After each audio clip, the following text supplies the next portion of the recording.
प्रणाम दोस्तों, स्वागत है आपका हमारे आज के इस वीडियो में। आज के इस वीडियो में हम बात करेंगे भारतवर्ष में मनाए जाने वाले एक बहुत ही महत्वपूर्ण त्योहार की, मकर संक्रांति। मकर संक्रांति का त्योहार आमतौर पर 14 या 15 जनवरी को मनाया जाता है और इस वर्ष यह 14 जनवरी को मनाया जाएगा।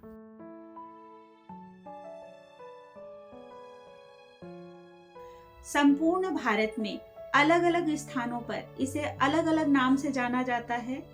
तमिलनाडु में इसे पोंगल कहते हैं, असम में इसे बिहू कहते हैं, केरल, कर्नाटक, महाराष्ट्र में इसे संक्रांति के नाम से जाना जाता है, बिहार में इसे तिला संक्रांति कहा जाता है, उत्तर प्रदेश और कई स्थानों पर इसे मकर संक्रांति कहा जाता है, गुजरात में इसे उत्तरायण के नाम से जाना जाता है। तो पूरे भारत में यह अलग अलग स्थानों पर अलग अलग नाम से इस त्योहार को मनाया जाता है।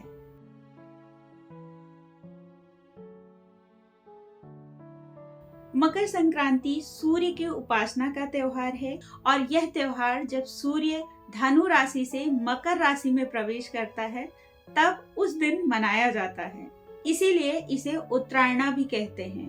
भारतीय शास्त्रों के अनुसार उत्तरायण को देवताओं का दिन कहा जाता है। जब सूर्य दक्षिणायन होता है तो इसे देवताओं की रात्रि कहा जाता है। भारतीय शास्त्रों में अलग अलग स्थानों पर मकर संक्रांति से जुड़ी हुई अलग अलग कथाएं मिलती हैं। मकर संक्रांति का सबसे पहला उल्लेख हमारे सबसे प्राचीन ग्रंथ ऋग्वेद में मिलता है। ऋग्वेद के अनुसार मकर संक्रांति को तपस्या और दान का दिन कहा गया है। एक बहुत ही महत्वपूर्ण प्रसंग हमें महाभारत से प्राप्त होता है, जब महात्मा भीष्म ने 52 दिनों तक बाणों के सैया पर लेटकर सूर्य के उत्तरायण जाने की प्रतीक्षा की थी और जब सूर्य ने मकर संक्रांति के दिन मकर राशि में प्रवेश किया तब उन्होंने देह त्याग किया।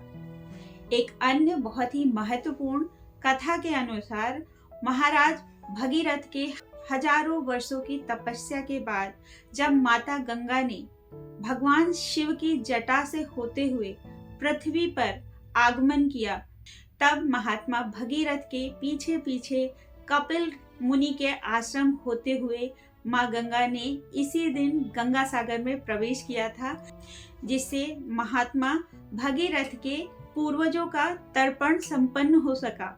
इसीलिए मकर संक्रांति के दिन पितरों के तर्पण की भी प्रथा है।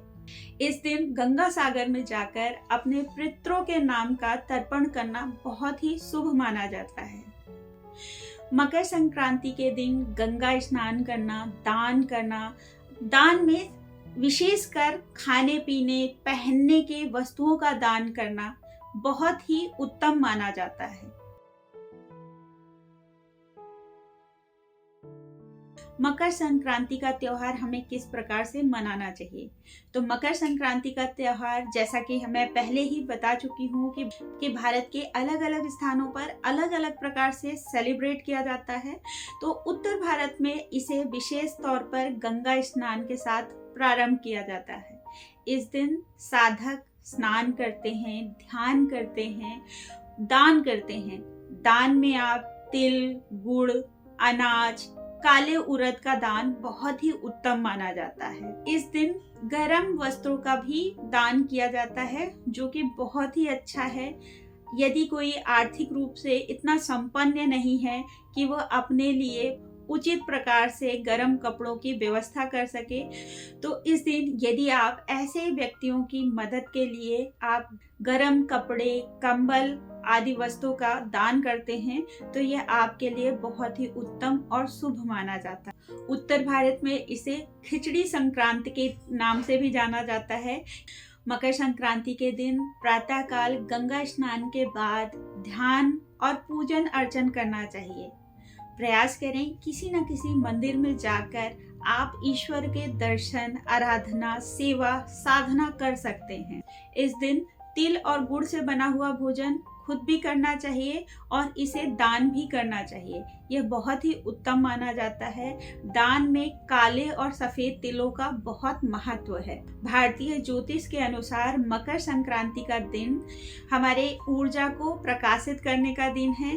यह दिन अंधकार से प्रकाश की तरफ बढ़ने का दिन है। तो इस दिन आप ध्यान और पूजा के बाद संकल्प लीजिए कि आप अपनी चेतना को शुद्ध करेंगे, सात्विक करेंगे और मन और मस्तिष्क के विकारों को दूर करके चेतना के उच्चतम स्तर तक जाने का प्रयास करेंगे। इस दिन सूर्य को अर्घ्य देने का विशेष महत्व है। तो प्रातः काल ब्रह्म मुहूर्त में स्नान ध्यान के बाद सूर्य को अर्घ्य जरूर दें। अर्घ्य देते समय आप काले तिल का प्रयोग करें। जल में थोड़ा सा काला तिल पुष्प को मिलाकर और इससे आप भगवान सूर्य को अर्घ्य दें। यह बहुत ही उत्तम माना जाता है। प्रयास करें इस दिन आप सामूहिक भजन कीर्तन में भाग ले सकें, उत्तम वचनों का सेवन कर सकें, सत्संग कर सकें। इससे यह सामूहिकता की भावना बढ़ती है, आपसी प्रेम और सौहार्द बढ़ता है और मकर संक्रांति प्रेम और सौहार्द का ही त्योहार है। तो दोस्तों, आशा करते हैं आपको आज की यह जानकारी पसंद आई होगी। यदि आपको यह जानकारी अच्छी लगी है तो इसे आप अपने दोस्तों और मित्रों के साथ साझा अवश्य करें। यदि आप चैनल पर नए हैं तो इसे सब्सक्राइब कर लीजिए। हम इसी प्रकार की बातें अपने चैनल पर लेकर आते हैं। यदि आपके कोई सुझाव हैं, कोई जानकारी है जो आप हमारे तक पहुंचाना चाहते हैं तो आप हमें कमेंट कर सकते हैं। वीडियो पसंद आया हो तो इसे लाइक करें, अधिक से अधिक लोगों तक शेयर करें। हम मिलते हैं आपसे अपने अगले वीडियो में। तब तक के लिए नमस्कार।